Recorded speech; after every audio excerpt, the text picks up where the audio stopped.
వృశ్చిక రాశి వారికి ఆరోగ్యపరమైన జాగ్రత్తలు తీసుకోవాలి. ధనం ఖర్చు అధికంగా ఉంటుంది. ద్వితీయ పంచమాధిపతి అయిన గురువు అష్టమంలో ఉన్నారు. అయితే అష్టమంలో బలంగానే ఉన్నారు. వ్యాపార రీత్యా వీళ్ళకి అనుకూలంగా ఉంటుంది. వ్యాపార వృద్ధి కోసం చేసే ప్రయత్నాలు సఫలీకృతం అవుతాయి. నరదిత్య అధికంగా ఉంటుంది. ఎక్కువ సంపాదిస్తున్నారనే ఈర్ష్యాభావాలు ఎక్కువగా ఉంటాయి. మీరు వాటన్నింటినీ పక్కన పెట్టి మీ మనసుకు ఏది నచ్చుతుందో అదే చేయండి. ఉద్యోగంలో కూడా పెద్దగా మార్పులు ఉండవు. అయితే ఉద్యోగం మారాలనుకునే వారి మటుకి ఒక 2 నెలలు ఆగిన తర్వాత మారడం అనేది చెప్పదగిన సూచన. ప్రస్తుత పరిస్థితిలో దశమంలో కుజకేతువులు ఉన్నారు.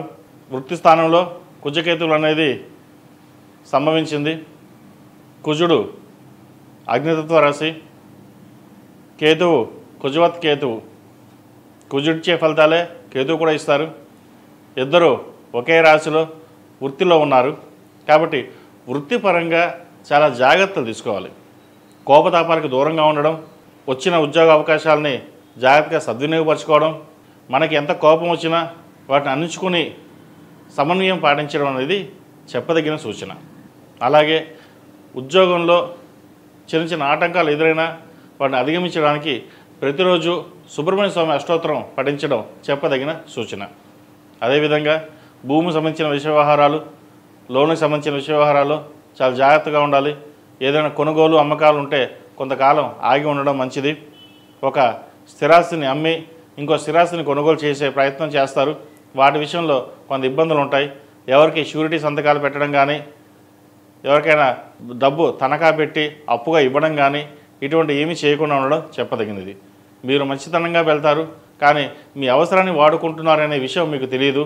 ఏదైనా పరమేశ్వర అనుగ్రహం, మన సహాయం చేద్దాం అనే ధోరణిలో మీ మంచితనం ఉంటుంది.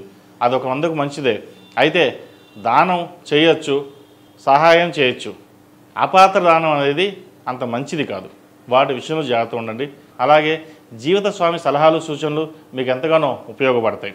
ఈ రాశిలో జన్మించిన విద్యార్థులకు కాలం అనుకూలంగా ఉంది. దశమాధిపతి అయిన రావి సప్తమంలో ఉన్నారు. ఏదైనా పోటీ పరీక్షల్లో విజయం సాధించడానికి గాను మంచి ఫలితాలు సంప్రాప్తిస్తాయి.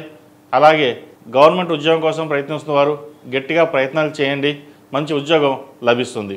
వైద్య వృత్తిలో ఉన్న వారికి కాస్త చికాకు పెట్టే విధంగా ఉంటుంది. అలాగే విదేశాల్లో ఉన్న వారికి, ఉద్యోగ ప్రయత్నాలు చేస్తున్న వారికి మంచి అవకాశాలు కలిసి వస్తాయి. దశమంలో కుజుడు 4వ స్థానమైన వృశ్చికాన్ని చూడడం ఒక అందుకు మంచిదైనా సరే, వృత్తికారకుడు దశమంలో ఉండి అది సింహంలో ఉండడం వల్ల కొంతవరకు ఇబ్బందులు ఉంటాయి. వాటిని జాగ్రత్తగా పరిశీలన చేసుకోవడం ఎంతైనా చెప్పదగిన సూచన. అదేవిధంగా గ్రీన్ కార్డ్, వీసాకు సంబంధించిన విషయ వ్యవహారాలు కొంత నత్తనడక పడతాయి. వీసా రాక, ఉద్యోగం రాక ఇబ్బంది పడుతున్న వారు ఎవరైతే ఉన్నారో సుబ్రహ్మణ్య స్వామి అభిషేకం చేయడం, సుబ్రహ్మణ్య పాశుపత హోమం చేయించడం చెప్పదగిన సూచన. అలాగే ప్రతిరోజు ప్రతినిత్యం ఓం నమః శివాయతో దీపారాధన చేయండి. కొంతవరకైనా మంచి ఫలితాలు సంప్రాప్తిస్తాయి. ఈ రాశిలో జన్మించిన స్త్రీలకు వృత్తి ఉద్యోగాల పరంగా, వ్యాపార పరంగా సానుకూలంగా ఉన్నప్పటికీ ఆరోగ్య రీత్యా కొన్ని జాగ్రత్తలు తీసుకోవాలి. అష్టమంలో గురువు ఉన్నారు. కడుపుకు సంబంధించి, హృదయం సంబంధించి, అలాగే గ్యాస్ట్రిక్, అసిడిటీ, గ్లైనిక్ సంబంధించి ఇటువంటి విషయాలు ఇబ్బంది పెట్టే విధంగా గోచరిస్తుంది. సరైన సమయంలో ఆహారం, నిద్ర అనేది చాలా ముఖ్యం. మీరు కష్టపడతారు కానీ ఆరోగ్యం పట్ల అశ్రద్ధ చేస్తారు. వాటి విషయంలో జాగ్రత్తలు తీసుకోండి. ఏది ఏమైనా సరే ఈ వారం ఈ రాశి వారికి కొంత మంచి ఫలితాలు సూచిస్తున్నాయి. డబ్బు విషయంలో జాగ్రత్త వహించండి. ఈ రాశిలో జన్మించిన వారు ప్రతిరోజు ప్రతినిత్యం ఓం నమః శివాయతో దీపారాధన చేయడం, మంగళవారం నాడు రాహుకాల దీపం పెట్టడం చెప్పదగిన సూచన. ఈ రాశిలో జన్మించిన వారికి కలిసి వచ్చే సంఖ్య 6, కలిసి వచ్చే రంగు ఎరుపు. ఏదైనా పని మీద బయటకు వెళ్ళేటప్పుడు మంగళవారం కానీ శుక్రవారం అడిగిన వెళ్ళండి, మంచి ఫలితాలు సంప్రాప్తిస్తాయి. ePoojaStore.in పసుపు కుంకుమ నుంచి దేవతా విగ్రహాల దాకా అన్ని రకాల పూజలు, వ్రతాలు, వివాహం, గృహప్రవేశం, హోమాది శుభకార్యాలకు కావలసిన పూజా సామాగ్రి అంతా ఒక్క క్లిక్తో మీ ఇంటి వద్దకే.